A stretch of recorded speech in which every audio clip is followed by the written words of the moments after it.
guys, welcome along to our latest YouTube video. Today we'll be talking about the 1-0 win over Leeds for Reading. A fantastic result all round, and I'm joined in today's show by Dave Harris. Just before I get into the video, just a few very quick plugs. If you're watching this and you've not checked out the website yet, I'd like to think you and hope you have, but please head over to thetilesn.com. We've got loads of great reaction and analysis from that win, including Will's match report and player ratings. Well worth a read.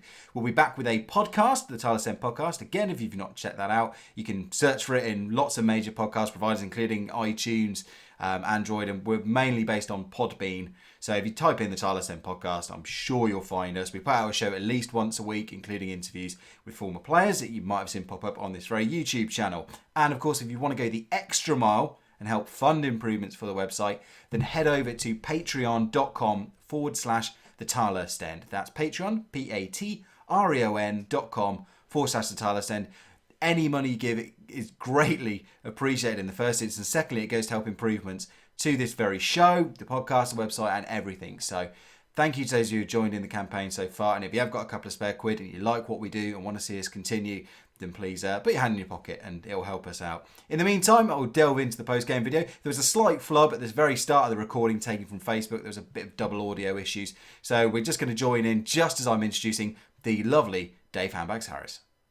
And I'm delighted to be joined today by the man floating around in the top corner of your screen, one Dave Harris. Dave, hello, how are you?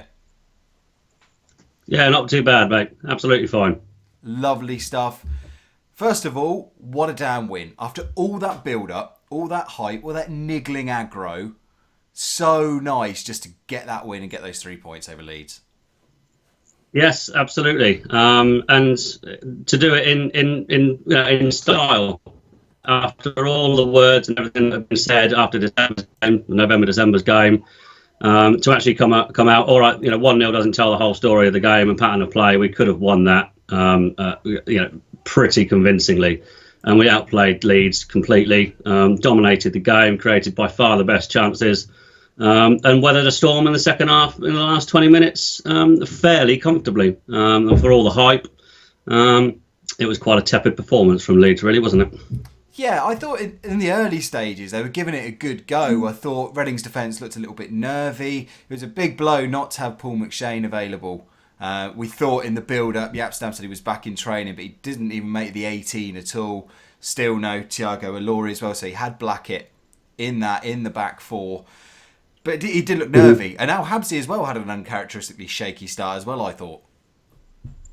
Yes, exactly. Yeah, you're absolutely right. Tyler Blackett made a few rickets in the first 10 or 15 minutes,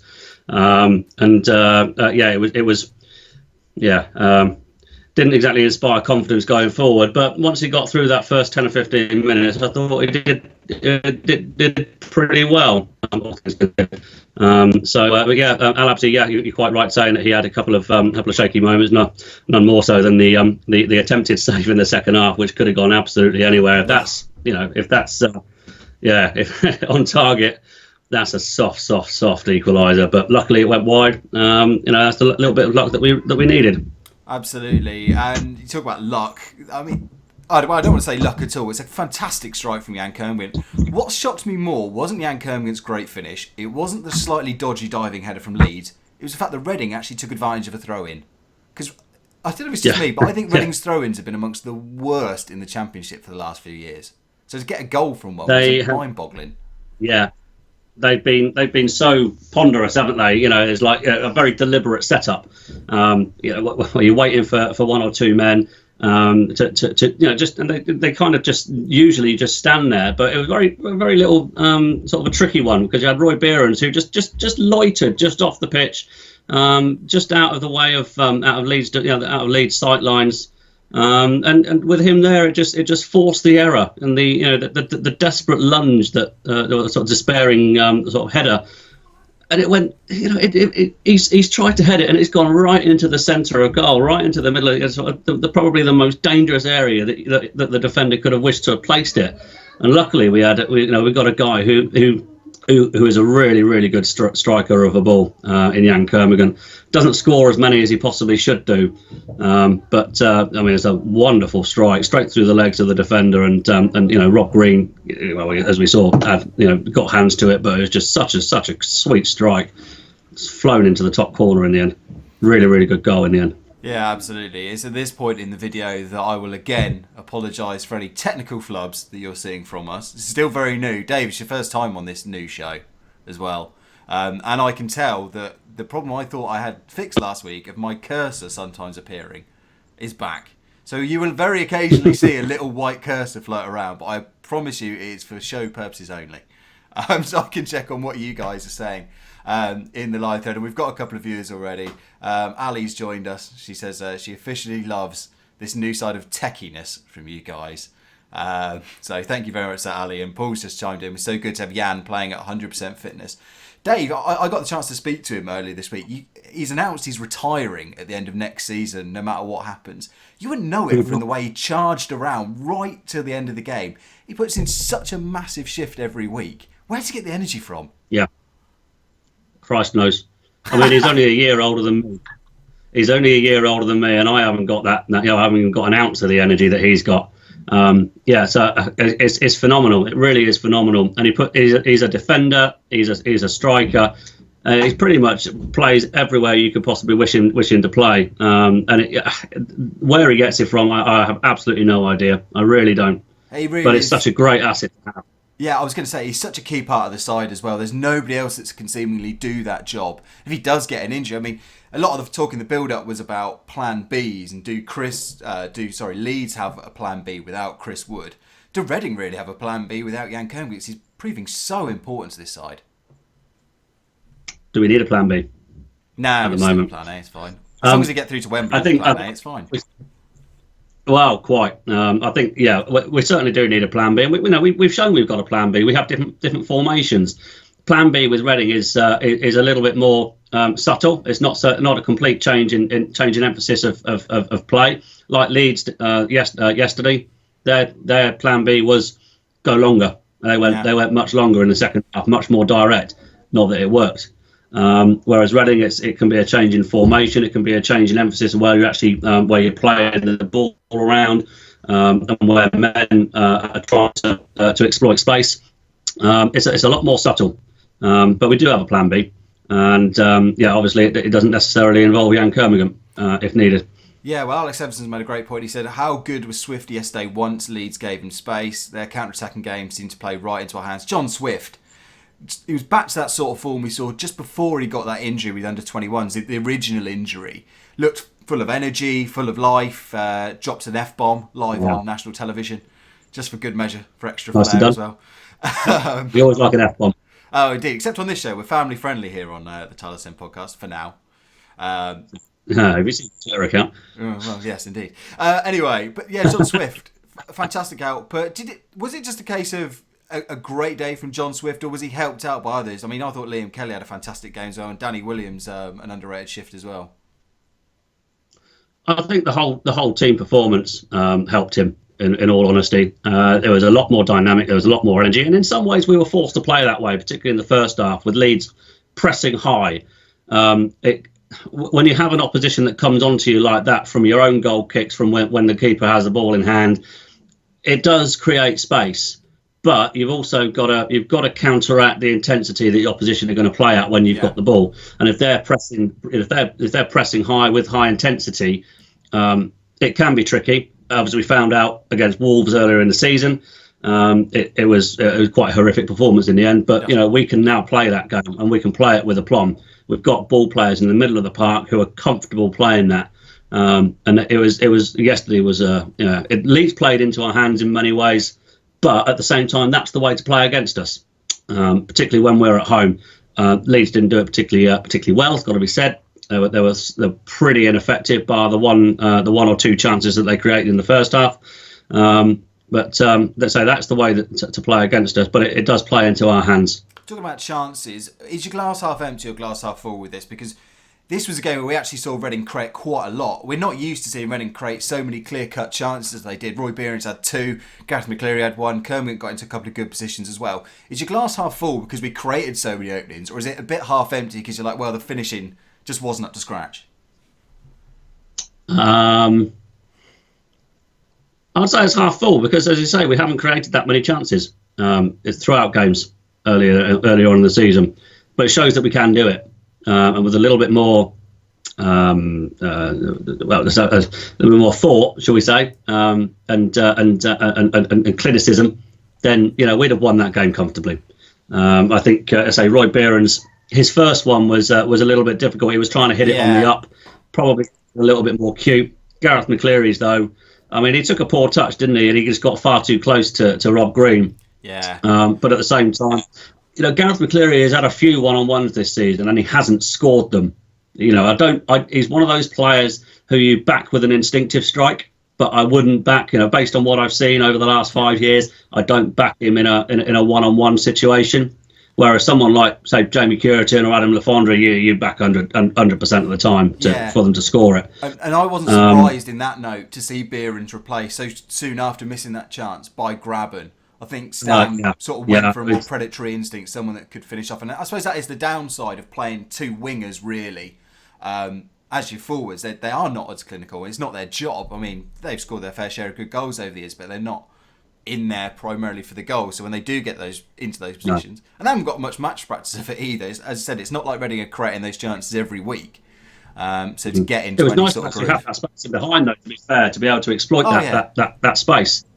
Well, I was thinking about this as well. It's one of those things that played straight into John Swift's hands. Yeah, I was thinking about this as well in that, I'm going to start mentioning it now. We should really be now planning for the playoffs. I mean, you can see the table off to the side of your screen, and you look at that gap that we've got now back to Sheffield Wednesday, 7 points with 7 games to go, and then Preston are another 5 points back from there.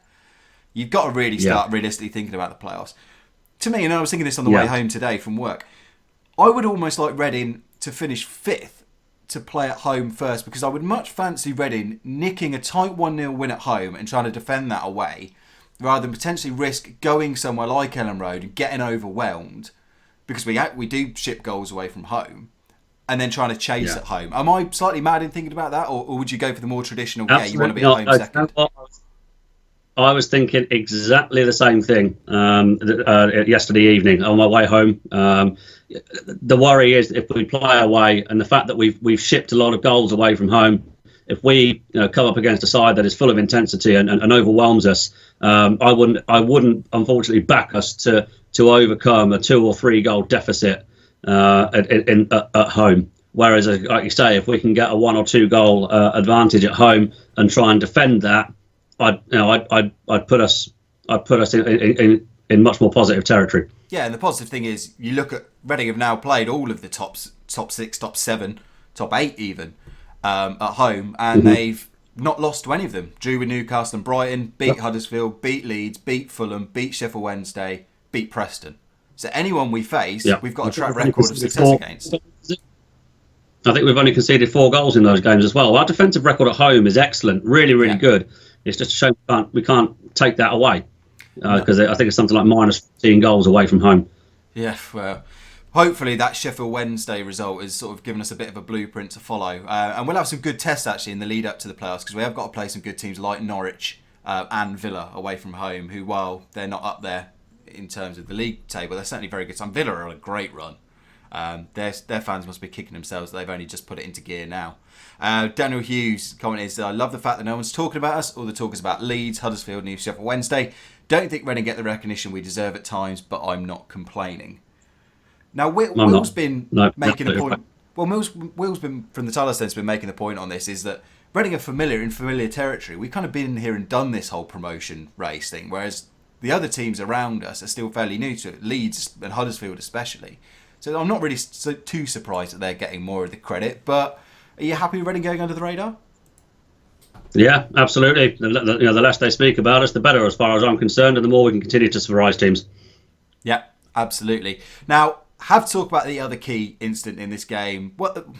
There's not just one, there's 2 really. The first one, we'll get the Reading one out of the way first, to be fair. Tyler Blackett's forearm, elbow, whatever you want to call it, on Chris Wood. Was it deliberate? Should it have been a red card? A lot of Leeds fans at the time saying he should have seen red for it. Have you had a chance to see it back yet? I have seen it back once. Interestingly, the Sky Sports yesterday were putting a lot more store on the Leeds incident than they were the Reading, which kind of tells you its own thing. I didn't think Blackett's was deliberate. I think it's just an arm. He's attempted to arm Chris Wood off to brace himself for a collision, for an impact. His arm has gone high. It is, you can construe it as dangerous. Would I consider it a red card? No. Do I consider it a foul? Yes. I think yellow card personally, because I don't think it's deliberate, and it's not overly dangerous. He's not gone in with a forearm smash or an elbow into the face. It's more of the arm's there, and his bodily momentum has taken the arm into Chris Wood. I don't think it's a particularly dangerous or overly dangerous infringement. Yeah, I tend to agree. I've seen it back a few times now. It's much one of those definitely where you simply go, it's kind of accidental. Could there have been intent behind it? I mean, you'd have to ask Tyler Blackett, but I can understand why it's not a decision.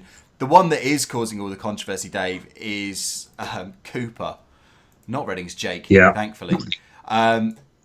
Just a horrible stamp on Reece Oxford, and we'll just call it as is. It's a stamp. I don't think I've seen anybody defending him for it. Apart from the occasional Leeds fan on that I've seen on Twitter, because I did go on Twitter yesterday and very quickly came off it. To be it's. I won't repeat the words that I used when I first saw it in the bar in the hotel. Needless to say, he won't be a welcome man in Reading in his next visit. He'll be no doubt the Reading public will make it known. It was horrible. It's if the intent is there, we all can see the intent. It's a clear and deliberate stamp down on Reece Oxford's head. The fact that he's missed is irrelevant. As far as I'm concerned, it is up there with Tyrone Mears and Bournemouth, and therefore the punishment should be exactly the same. The guy should be out for 5 games. Yeah, the precedent's been set. I've watched it plenty of from the camera behind the goal, which gives the clearest view of the incident. As soon as his foot is stamped and he's moving away from the incident, you see him put his hand up by way of some kind of apology. Sorry, I've done that, which smacks of guilt. So. It's anybody trying to defend it, if they are, is defending the indefensible. As far as I'm concerned, the guy should be banned for a long time. Absolutely, completely agree. I mean, it's up to him. I'm sure he can have his say. Oxford's had his say, and he says he thinks it was a stamp. So, and I tend to believe him. Speaking of post-match reaction, Stam obviously a happy man. Gary Monk saying he thought they deserved a point. Has he got a point? Not sure really where he's coming from, to be honest with you. I thought they were comprehensively outplayed. They were shown up, really. Yeah, no, I agree. I can understand why he's defending his team. I was speaking to a couple of Leeds fans that I know, some decent ones. There are actually some decent ones out there. They're a bit unhappy with our, should we say, professionalism. And I think it's a criticism was levelled against Reading a few times this season by teams. Saying, we're winding down the clock, we're taking our time. And to that, I'm saying, well, we don't have the overwhelming quality. And we're very rarely in a big lead, very rarely up by more than one goal. We've got to do our best to see these games out. Is it always pretty and great, and does it straddle that gamesmanship line? Sure, but you've got to do what you've got to do to win a big game like that. Not quite. The fact of the matter is every team does it. We saw Sheffield Wednesday do it last season. Remember, they came at us in the first 10 minutes last season and got the early goal through Gary Hooper. And then for the rest of the game, spent 80 minutes just winding the clock down. Ultimately, didn't work for them because they got a 1-1 draw. But every side does it. Every side does it. So yes, it's infuriating. When we're 1-0 down and trying to get back in the game, and a team win a soft free kick or whatever, they will wind the clock down. Undoubtedly, Leeds would have done exactly the same thing. So as far as I'm concerned, they've got nothing to complain about. Yeah, I agree. So as said, leaves us 4th in the table on 70 points. We've got that 7-point cushion. Any lingering doubts for you that obviously anything can happen, and we're Reading fans, so we're jaded. But have you got any doubts at this stage that we will be in that playoff lottery? There's always an element of doubt when it's not mathematically certain. But you've got to say it's looking highly, highly likely that we are going to be in that playoff lottery come the end of the season, particularly with the run-in that we've got. I think once we get Norwich and Villa out the way, which are the two trickiest games, eminently winnable games, but tricky all the same time.